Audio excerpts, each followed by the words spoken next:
Reddit, what was the incident at your work? One of the vending machines in work malfunctioned and set all the prices to zero. People formed an orderly queue to loot the duck out of it. It was empty less than 15 minutes later. And they say people can't organize themselves. Warehouse here, a guy in a hurry decided he would climb 3 pallets high to grab a case, instead of bringing the pallet down with a forklift. Well, he slipped and bounced on the concrete floor. Now whenever someone does something unsafe we call it bouncing. Where's Bob? Oh, he's in the overflow aisle bouncing around. Edit, the guy survived, but he's on permanent disability. Our corporate office is on the 4th floor, while the main store is on the 1st floor. The storefront has no restrooms, just because it's not the kind of place where people will need one. Anyway, someone had directed a customer up to the offices where she could use the restroom. The double doors to our office burst open, and this lady comes running through the lobby and down the hall leaving a trail of shit, and a surprisingly huge amount of it. Everyone noticed a horrific smell first, and then the sight of it. It was especially hilarious because we had the Disney Corp in taking a tour of the place. They were ushered into the conference room, and someone made the receptionist clean it up. She was crying hysterically. I really can't put into the words the sheer horror for everyone involved, but to this day, no one laughs about it, and no one will speak of it. If I was the receptionist, I would just quit on the spot. Ain't no way I am touching other people's brownie bits. I was controlling at a strip club, the person who sits there while you get a dance to make sure nobody's breaking the law, when we had the waitress come up and tell us that someone was downstairs, looking for a guy who had just booked one of the dances for an hour. I assumed it was one of his mates, so I dismissed it with, tell his mate he can hold his own donk for an hour, when the waitress goes, huh, it's his wife. She says they have a flight to be on, and she found him when she checked where his credit card had been used. I damn near shit myself laughing, and we went to get the unfortunate patron. He was crowing, nah, I'm single, I don't have a wife, on and on, until he walked downstairs and saw her, muttered, oh, and walked out with her with his tail between his legs. Kudos to the wife, she was trying so hard not to lose her shit at the staff and the dancer. I bet he got ducking slaughtered later. Over a year in strip clubs, only angry partner incident ever. I don't have a wife. Oh right, that wife. Vet office after closing, 2 male techs decide to take cushions off a couch, hold them in front of their bodies, and run at each other full force. Now one is an average 180-ish pound man. The other is just under 400 pounds. The little guy goes flying and splits his forehead open on the wall corner. Now we have a work injury that needs to be reported, unless he wants to foot the bill for obviously needed sutures. I don't remember what they decided, or if they made up story for workers' comp. We do not speak of it. Using a throwaway because some redditors know me. I was once on assignment in Malaysia, Muslim majority country, for 2 years. Some guy brought food which contained pork, and proceeded to microwave it in the communal microwave. Couple of minutes later, the smell permeated the whole office. It was quite small, and the company had to ask religious officers to come cleanse the place over 2 days, so we had free off days. Needless to say, the person got a earful from HR. Well, that was that one day one of the network guys was chatting up one of the female ARPs in the data center. He put his hand out to lean on a post and hit the emergency power cut-off switch. No, we didn't have a cover on it at the time. The data center goes dark. Attempts to turn power back on, fried the UPS. 8 hours later the UPS was bypassed and we got systems back up. Our boss ducked up and ordered the wrong stuff. That cost our company over 20,000 euros. I ducked up and that cost company 300 euros. Guess which one of us got written up? Edit, PM me your job offers. 2 jobs ago, there was an assistant director in my division who was known for being absolutely incompetent and useless. Let's call her Jill. Jill couldn't have done the job of her direct reports with any amount of training. Naturally, the rest of us joked about how she kept her job. Realistically, it was probably because she managed the division budget and kept costs low, which meant our raises either sucked or were non-existent. and buying new hardware/software to better perform our jobs was extremely difficult. So, Jill was pretty universally reviled. Therefore, a few of us started joking that it wasn't a tightwad budgeting that got her the position, but the fact that she'd been with the company for decades and had offered up that hairy old snatch to all the dirty old men on the top floor since the beginning. The fact that Jill was an old maid supported this, and we delighted in making up stories about how she was being used whenever she did something to piss everyone off, which was often. Fast forward to the holiday season of 2008. The company had a surprisingly good year. Its business actually benefited from the downturn and had announced a big Christmas party for the whole company, thousands, at a conference center in town. It was a big to-do, with open bars, huge meat carving stations, seafood buffets, and an army of waitstaff walking around with champagne and petit four platters. Big cash and prize giveaways running over $1 million total value, HR bragged on the flyer.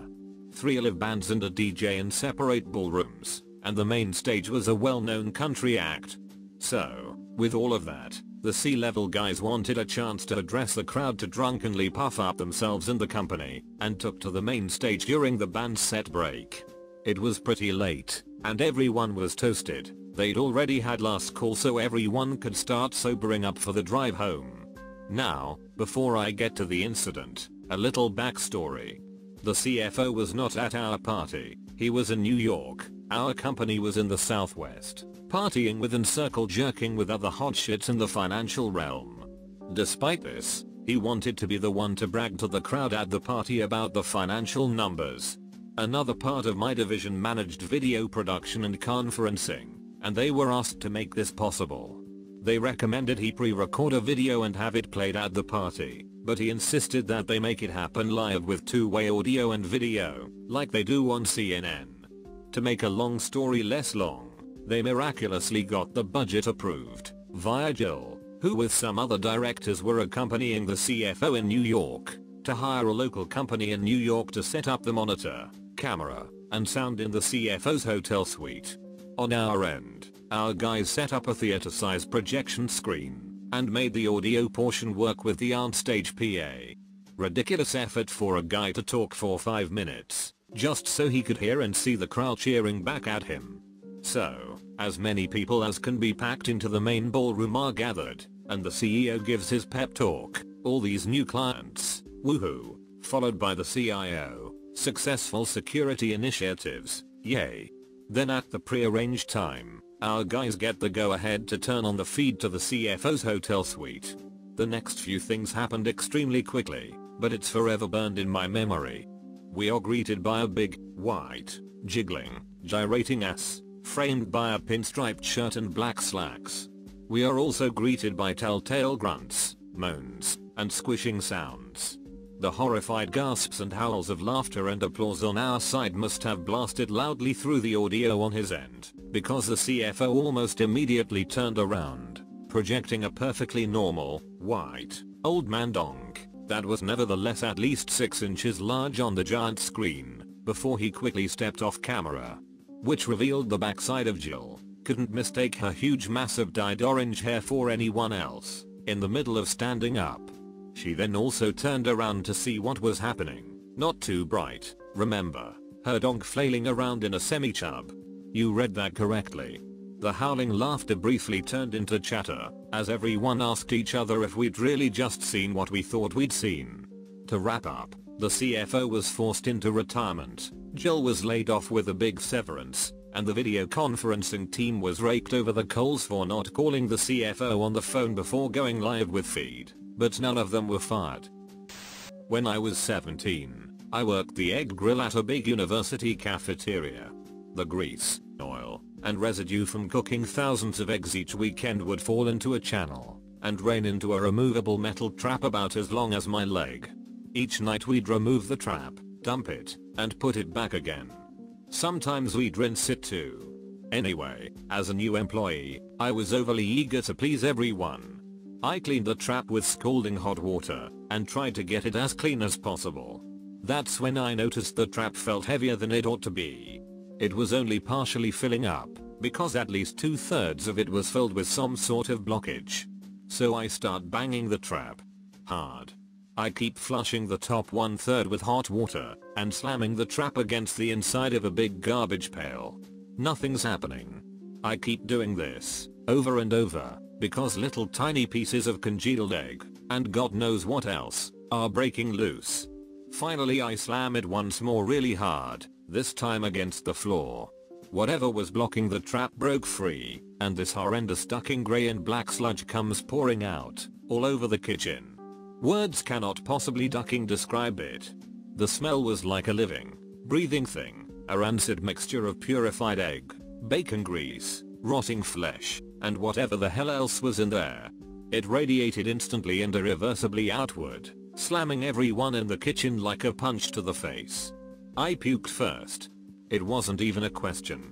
I don't even think my mind fully realized what had happened. I was just puking my guts out all over the floor in front of me. I dropped the grease trap and turned to run, and 3 other employees were throwing up also. 2 of them into Rubbermaid pails, 1 of them into the sink where he was washing dishes. People started running for the exits. That's what I remember most. This was at SUNY Stony Brook, on Long Island, and the Kelly cafeteria had about 30 plus people working back there at any given time. We all met outside in the parking lot, gasping for air, trying to figure out what to do. No one knew what just went down except for me. They only knew something horrible had happened. When I told them I'd cleared the grease trap, they looked at me horrified. Nobody cleans that thing, we just dump it. They cried. We haven't cleaned that thing in ducking years. Needless to say, I was in charge of the cleanup. It involved a shit ton of bleach, several trips, and a steam hose. I found out a few more people threw up in the outer areas too, out by the serving lines.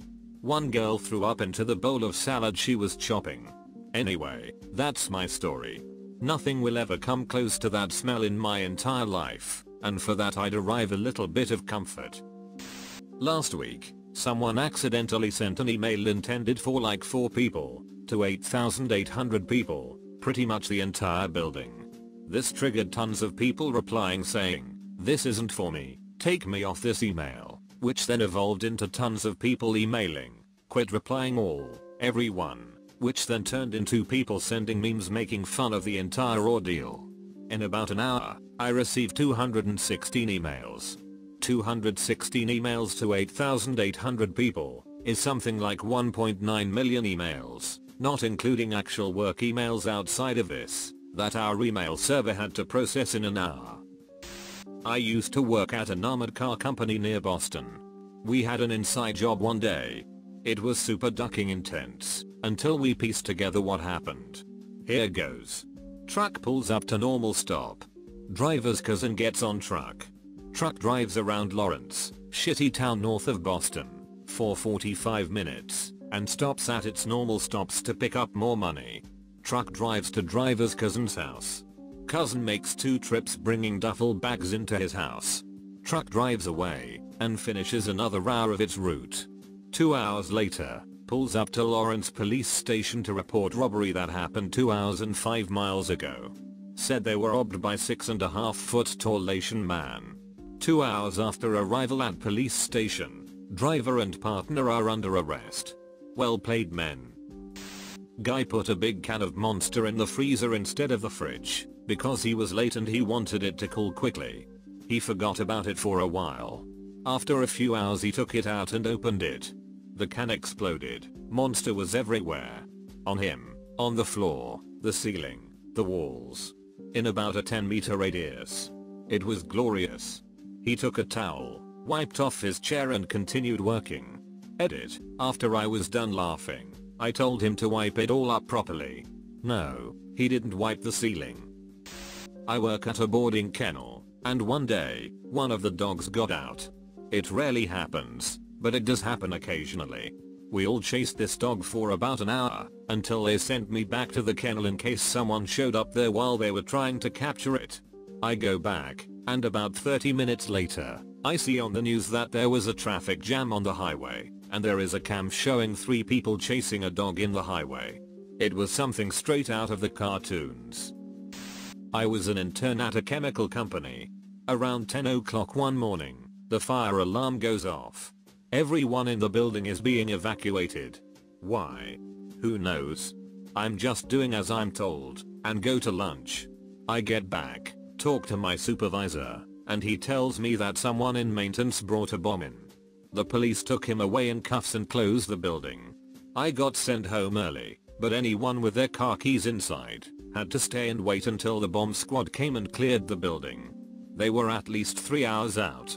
I couldn't believe that in a company I thought was filled with engineering nerds and chemists, someone brought in a bomb. Apparently, he was making it using tools in the maintenance department or something, I'm not sure. Rumors he was a Vietnam vet with some PTSD. Crazy story. Couldn't believe it. Working in the brewing industry is full of these stories. This particularly is my favorite. Christmas Eve a few years ago, we are having a meeting about how we will not be receiving bonuses that year. This is occurring while the employees can see out the window. One of the owners is having an Aston Martin delivered. The car got spit on daily for a while.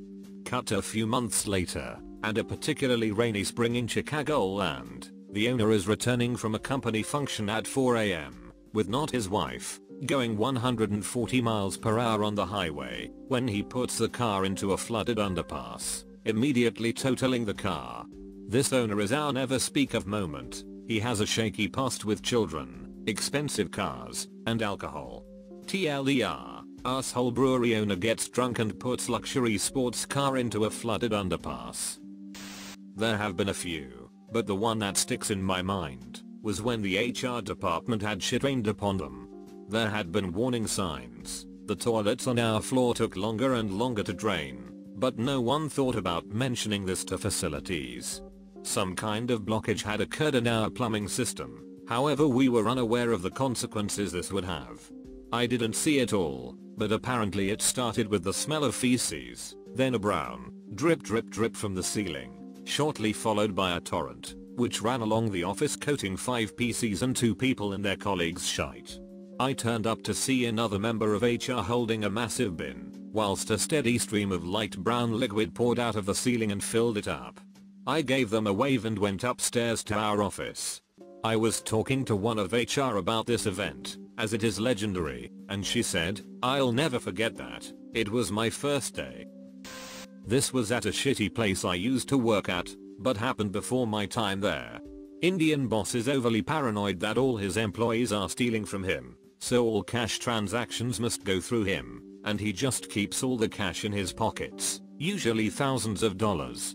He hires a warehouse employee for a few days, and because the boss is an asshole, fires him. Employee comes back a day or two later and robs him at gunpoint. During the robbery, the employee points a shotgun at his head and says, "Give me the money." This 65-year-old Indian gently pushes gun from his head and says in broken English, "Do not do this." Robber then points the gun at the pregnant receptionist. He hands over the money. As soon as the robber leaves, instead of waiting around for the cops, he jumps in his Benz and follows them, at high speeds, until the robbers crash. Driver is knocked unconscious, employee shatters his leg. Cops show up, and the employee is sitting on the ground handcuffed. Cops ask my boss to identify him. Boss said he can't, because the employee is sitting down, and makes them stand him up on a shattered leg. Employee got something like 15 years. Driver got 5. Worked at a big warehouse for an electronics wholesalers. Some kids trespassed and got trapped in a container because the mechanism broke when they shut the door. They were only in it for 5 or 6 hours. They got in round midnight. First shift workers came in around 6 AM, but the parents were furious and the management exploded over how the kids managed to get past the security guards. The deputy manager exacerbated things by thinking it was funny and joking that the kids nearly got shipped off to Taiwan or something. Parents didn't see the funny side. I don't know if the parents ever followed through on threats to sue, but I do know the guards had a lot more rules to follow, and empty containers had their locks locked while open, if that makes sense, so the doors physically couldn't shut. Bonus, it later turned out that the mechanism wasn't broken, the kids just weren't thinking straight and were turning the bolt the wrong way. They could have left at any time. Parents should have been furious at their kids. not the damn company. The incidents were plentiful. I worked an after-school program with middle school kids when in college. It paid well and worked well with my class schedule. I was a teacher's assistant/tutor. Middle school kids can be hell. I like to think that job partly dissuaded me from being a teacher. 1. Had a student threaten to bring a gun in and kill me. Call me brave, but I didn't take him seriously. The staff was not amused. They took a gun threat seriously. Turned into a huge ordeal. Parent and teacher meeting. 2. Girl student didn't like that I was making her do her homework, and because she was being disruptive, reprimanded her and didn't allow her free time. After work, apparently she told her father I was picking on her, and made her cry in front of the class. Her dad waited for me in the parking lot to fight me when I got out of work. A teacher and another employee had to step in and talk him down. 3. Nearly got fired cause a student was playing dumb and not following directions. I told him to not act stupid when I knew he understood me. Student tells my supervisor and nearly gets me fired cause he twisted words to say I was demeaning him and saying he was stupid and never amount to anything. The joy of that job.